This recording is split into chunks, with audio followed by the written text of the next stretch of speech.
Welcome back to the Metroplus show. Chennai's got one of the biggest blogging communities in the country. She likes blogging about personal stuff, technology, music, cinema and photography, among many other topics. And getting these like-minded online opinion makers together is indieblogger.in. Here's the story of the brains behind the portal.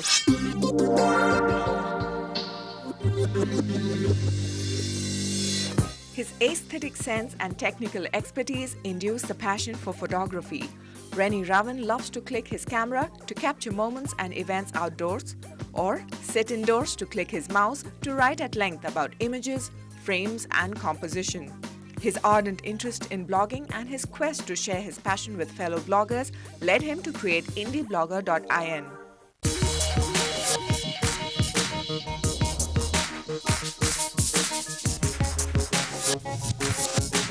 The idea came about in Bangalore actually, when some of us were sitting down. We've always wanted to start something of our own, and when we started, basically when we were all blogging at that point, and blogging was just starting to pick up in India, and we realized that there was no place in to find good bloggers, right?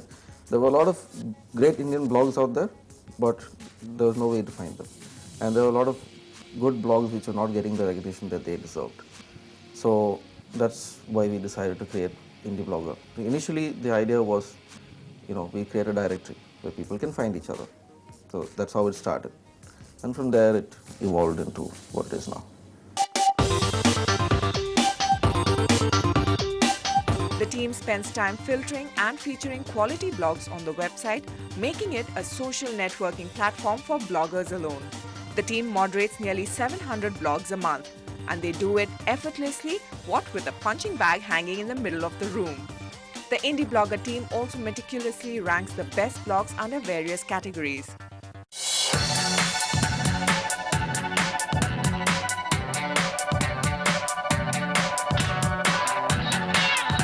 Basically, what our Indie Rank crawler does is every month it goes through all these blogs and then checks with Google to see what their page rank is. Alexa rank is another factor. And then we have, of course, how often the person is blogged and when it was updated last. And then we have the number of incoming links.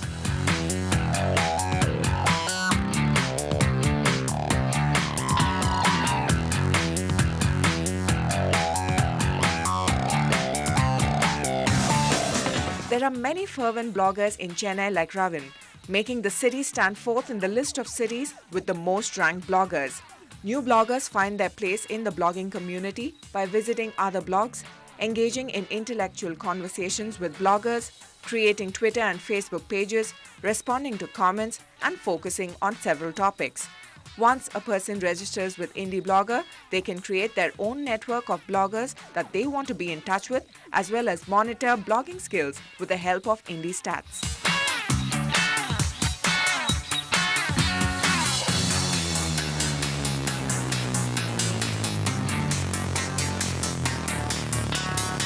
The other features that we have is, of course, we launched Indie Mail recently, where bloggers can send each other messages, but only to those who are on the network. They have their own inbox on Indie Blogger. Then we have the Indie Blogger of the Month contest. We select a topic, right? And bloggers give us their blog posts under those topics. Again, it goes through a moderation process. And then bloggers vote. And at the end of the month, we tally up who gets the most number of votes, and that person gets a prize.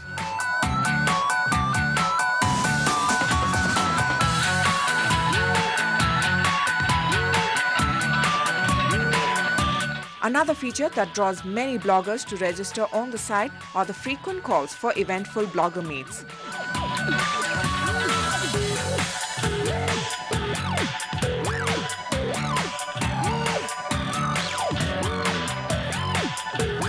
Initially, the blogger meets, what we basically expected was every blogger who comes there, he gets to see who his readers are.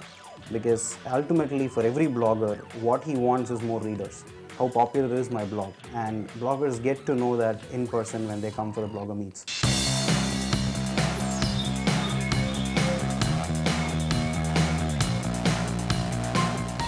These entrepreneurs turn their hobbies into a business, but how do they make it lucrative?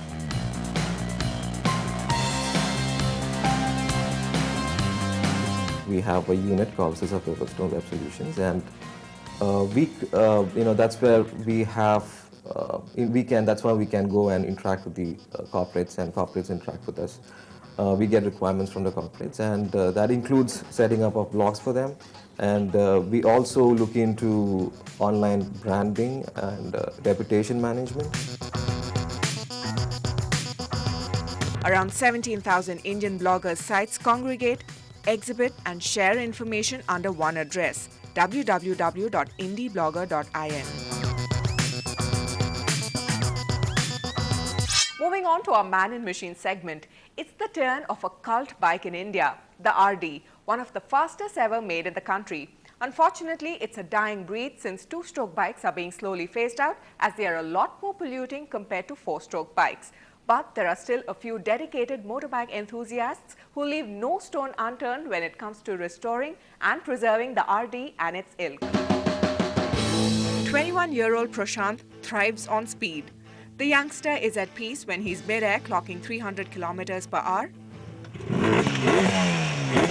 And when he lands his feet on the ground, you'll find him accelerating his very special bike, the RD 350. The speedster got a derelict 1985 low-torque RD 350 in India and made it look like it just got off the roads in the United States of America. I had no idea that a bike called RD existed in India till I finished my 9th grade. It was during the summer halls that I actually came to know about such a bike. As I started reading more about the bike, the power output, the performance and all that, I started getting hooked because anything that goes fast gets me on. As we started the build process, we decided to do something that was unique, even though it was going to be a factory restoration. So I decided to get stuff from the US for this bike so that it's different from the normal crowd of restored RDs. In sync with his generation, Prashanth turned to the internet to help restore his bike. Specifically, the online auction site eBay, where over 9 months he kept surfing, searching and bargaining for all possible original parts. Like US spec unsieved cylinders, high-performance Viseco forged pistons, 32mm Mikuni flat-side racing carburetors, and the entire crankshaft assembly with Yamaha conrods and Boycene fiber racing reeds.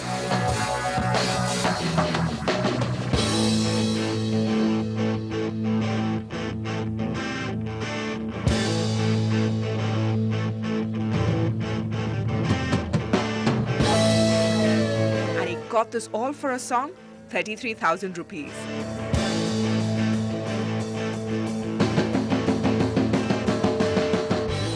I used the Indian mentality while I was buying parts off of eBay. I used to offer the seller, a buy it now price and see if we'd get it down to India for that price. For example, the TG heads, the guy wanted $500 for those, and they usually sell for about 700,000 bucks, which is about 50 grand here in India. But I offered him $300. I said, if you want, ship it over, because he had advertised it in the wrong section. So nobody was going to buy it, and I knew it, and I figured out that nobody was going to buy it. And then the first initial reaction of his was, he said, I'll go rip somebody else off, I'm not going to sell it off to you. And 2 days later, he comes back saying, I've decided to sell it to you, just bear the shipping price on yourself. So yeah, that's how I save a lot of money.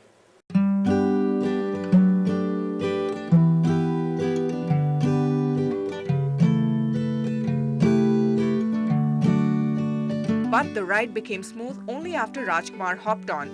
A master at his own game, Rajkumar was a racer for several years and now makes a living making go-karts. The eBay bike, as he calls Prashanth's vehicle, is one of the more unique RDs he has helped restore till now. Today, this bike's superior engine performance is one of its many special features.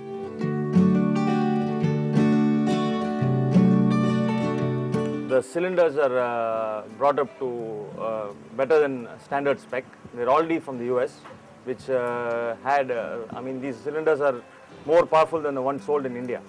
And I further modified them a bit and built expansion chambers. And the bike should produce 40 bhp plus. And the head particularly is machined from a billet of aluminium, and they are much larger than the standard heads.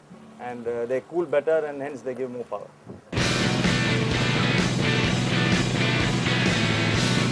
Prashanth isn't a lad to sit still, even though his bike has looks that can kill and has a body to die for.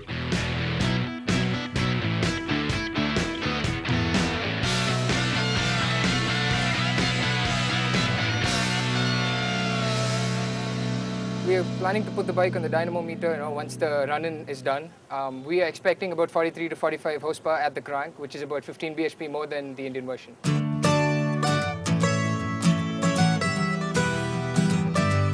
The RD350 is a result of Prashanth's savings as an online writer, with some help from his dad as well. She can't be taken out on a spin every day, but this Indian-made American-bred roadster is here to break a few hearts and reminds us about the magic and RD continues to spread on motorcyclists.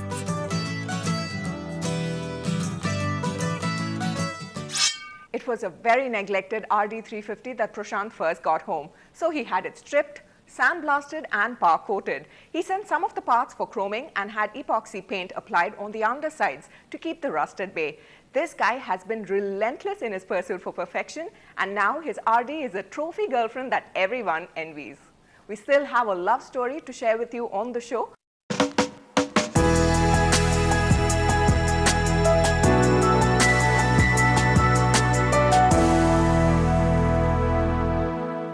Happy birthday, Feeding Frenzy! Woo!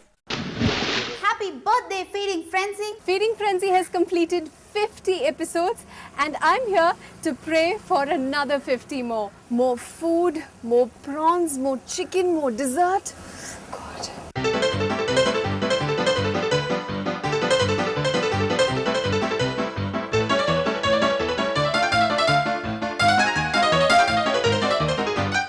Join the three foodies as they celebrate Feeding Frenzy's 50th birthday.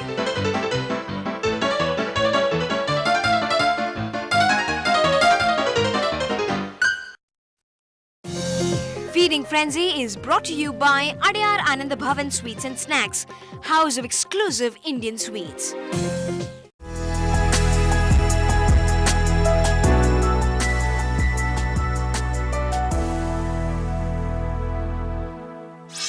Welcome back to the Metroplus show. Every couple's love story is unique and equally special. And this time we are talking about the love affair between a man and his food. Our personality of the week, Chef Rajesh. To sum up the menu at the Park Hotel in a word, it's extensive and the taste exquisite. Executive Chef Rajesh waves his hand like a magic wand and there, his works of art adorn the buffet table.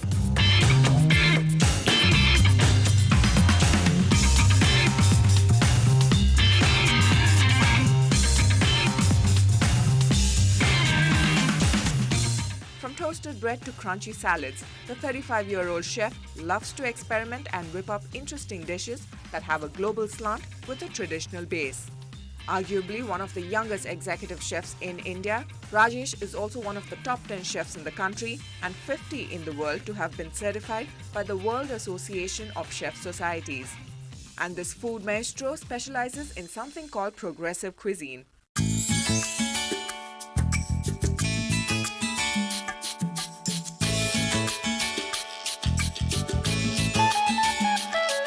I joined as a management training program. I joined in Taj. So you have to kind of learn all the basic cuisines. So right starting from South Indian, I started from South Indian, then South Indian, and then bounced out to Indian, and then to French, and then finally to Italian. So basically you learn all the various popular cuisines, right from Chinese to Thai, and then you kind of specialize one field where you want to choose and specialize in.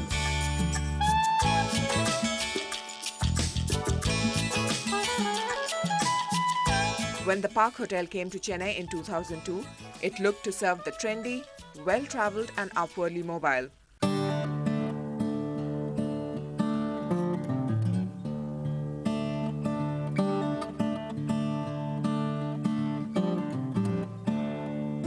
We brought in a totally fresh perspective to the whole cuisine scene in Chennai when we opened. And then 4 years back, when I took over the kitchens here and as an executive chef, since then we've been always trying to reinvent the whole menus here in terms of bringing a lot of new ingredients to Chennai, in terms of bringing new cooking techniques to Chennai.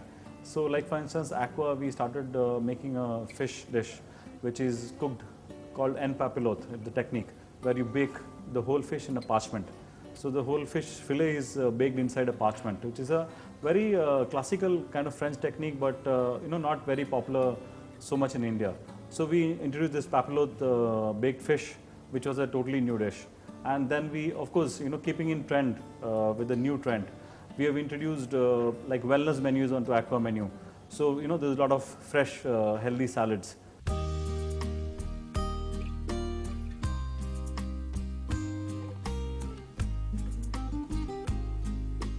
Rajesh brings to the table his delectable dishes inspired by his travelogues. He did a course in Italian cooking in Calabria and then travelled across Italy, sampling gorgonzola, artisan pasta and trattoria meals.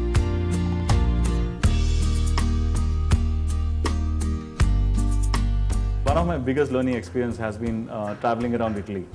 The company sent me on a training visit to Italy, and observing how each region cooks their food differently, and how each region specializes in a certain thing, how pastas are being made, and how cheese is being made, how the traditional Italian salami and all sausages are being made.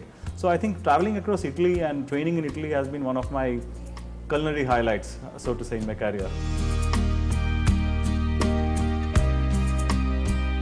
Chef Rajesh's apron strings, though, tug at Indian food, his favourite kind, tandoori. A surprise since he hails from Kerala and one almost expects a hint of the state's food to waft in.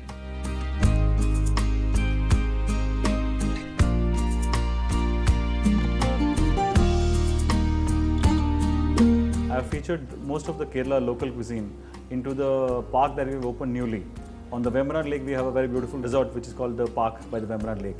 And we have a luxury cruiser, which is like a 8-cabin luxury cruiser with like a restaurant and a lounge. So this resort and the boat, I've tried to feature a lot of the local cuisine in and around Alapi and Mohamma. So we have done a lot of research on the local cuisine from there. And that is where all my home food is being featured.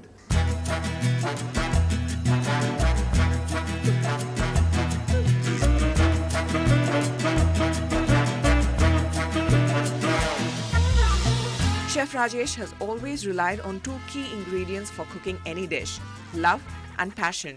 He never runs out of it, and that's why his food is just finger-licking good.